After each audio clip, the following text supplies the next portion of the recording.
Welcome to the Explainer. So today, we're diving straight into an incredibly profound 3,000-year-old text from the Indian epic, the Mahabharata, to solve what I like to call the ultimate dilemma of human relationships and boundary setting. Look, whether you're leading a massive team, managing a busy household, or just, trying to navigate everyday interpersonal conflicts, you've definitely asked yourself this question: when should I be forgiving, and when do I actually need to put my foot down and show some teeth? It's a totally timeless struggle. Well, today we are unpacking a brilliant ancient framework that answers exactly that, drawing on a fascinating conversation between a character named Vali and his grandfather, the wise Prahlada, which is recounted by the epic's heroine, Draupadi. All right, let's unpack the exact puzzle Vali posed to his grandfather. Vali is genuinely confused about the science of duty. He basically asks Prahlada, is forgiveness meritorious, or is it might and energy? In other words, what is the actual right way to live? Should a good person just always turn the other cheek, or should they project power and actively punish wrongdoers? Vali promises to strictly obey whatever his grandfather advises, and Prahlada, being deeply well-versed in the mysteries of duty, gives him an answer that is literally just as practical today as it was millennia ago. He tells him that neither absolute forgiveness nor absolute might is always the right answer. To really understand why, we have to look at the extremes. That brings us to part 1, the trap of endless forgiveness. Now, we usually think of forgiveness as this saintly, universally positive virtue, right? Well, Prahlada completely flips that notion on its head, warning Vali about the disastrous extreme of being way too soft. Think about the actual consequences of endless forgiveness. If you act as a perpetual doormat, the learned tell us that you're actually inviting chaos right into your life. The text is incredibly specific here. It says that if you never issue even slight punishments, your servants, employees, or even strangers will completely disregard you. They'll just start ignoring your commands. Worse than that, vile individuals will literally start appropriating your things, your vehicles, your clothes, your food. Because you never push back, people lose all respect for you.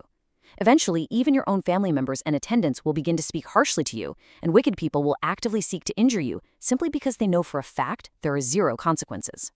And honestly, this hits on the deep, crushing psychological toll of having no boundaries. The text explicitly states, disregard in this world is worse than death. I mean, just let that sink in for a second. Being so forgiving that no one respects you, to the point where your kindness is viewed merely as weakness and you are utterly disregarded by everyone around you, that's painted as a fate worse than dying. It's a total, devastating loss of personal agency and dignity. But before we swing the pendulum entirely in the other direction, let's look at part 2, the danger of constant wrath.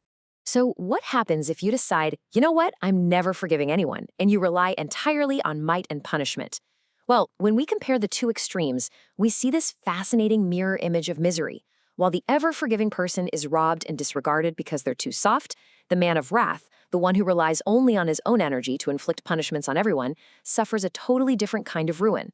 This person is surrounded by darkness. They become hated by both their relatives and by strangers. Because they are constantly insulting and punishing others, they suffer a massive loss of wealth, they reap sorrow, and they find themselves totally isolated. They get harsh words in return for their constant anger and are quickly divested of their prosperity, their friends, and sometimes even their life. To really drive this home, the text uses this vivid, almost terrifying metaphor.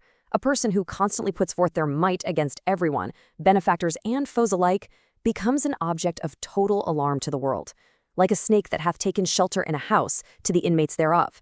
Imagine trying to relax in your own living room, knowing a venomous snake is hiding in the corner. That is exactly what it feels like to be around a tyrant who never forgives. What kind of prosperity can that person possibly have?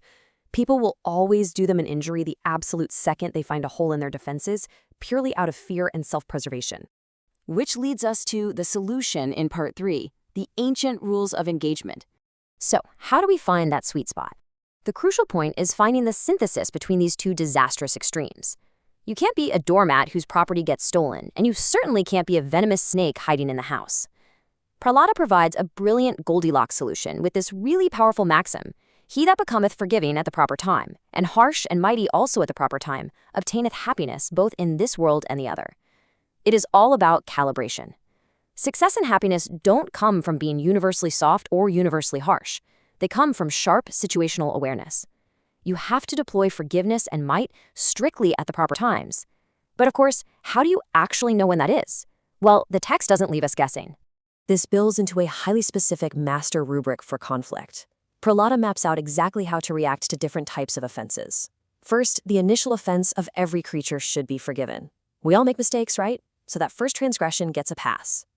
Second, if someone commits an offense unwillingly, through true ignorance or folly, they should be pardoned, but only after a judicious inquiry to actually verify their plea.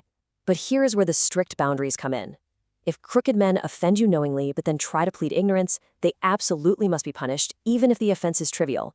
You do not let maliciousness disguised as ignorance slide. And finally, the second offense. Even if it's super minor, a second offense must be punished. This rubric is honestly incredible. It protects you from being a tyrant by mandating grace for first mistakes and true accidents, but it firmly protects you from being a doormat by mandating strict boundaries against repeat or malicious offenders. But wait, the ancient wisdom goes even deeper, adding these really strategic caveats to the rules. There are specific exceptions where forgiveness is tactically required. For instance, if an offender has done you a great service in the past, you should forgive even a grave wrong out of recollection for that past benefit. There are also times you just have to forgive from fear of the people, meaning social or political pressure requires a softer hand at that moment. Furthermore, you always have to calculate your own might versus your weakness in a specific time and place. If you lack the power to strike, you wait. The text beautifully notes that humility can actually be fiercer than it seems. Humility can vanquish both might and weakness if you use it strategically when the time and place demand it. So, how do we apply this? That's part 4, knowing when to strike. Bringing this all back to the framing story, this entire philosophical masterclass is being recounted by Draupadi, the heroine of the Mahabharata, to her husband, the king, after they've been exiled, humiliated, and had their kingdom stolen by their covetous cousins, the Kauravas. She isn't just telling this story for fun, she's making a vital, real-world point about knowing exactly when to strike. Applying Prahlada's logic, she points out that the Kauravas haven't just committed a first offense. They are repeat, highly malicious offenders who injure them constantly. They are not acting out of ignorance. Therefore, the time for forgiveness has officially passed. She declares, "The present is not the time for forgiveness. It behoveth thee to put forth thy might." She reminds him that the perpetually humble and forgiving person is disregarded, and that a true king is one who has recourse to both forgiveness and might, each according to its proper time. Right now she's saying it is time to fight. As we wrap up this explainer, I want you to take a second and apply this ancient framework to your own life, your workplace, and your relationships. Think about a conflict you're dealing with right now. Are you punishing every tiny infraction and acting like a terrifying snake in the house? Are you forgiving repeat malicious offenses and just allowing yourself to be treated like a doormat? Or are you operating like a true king, forgiving that first stumble, pardoning true ignorance, but fiercely putting forth your might when your boundaries are repeatedly crossed? Finding that exact balance is the ultimate key to happiness and respect in this world. So which one are you being right now? Think on that, and I'll see you in the next explainer.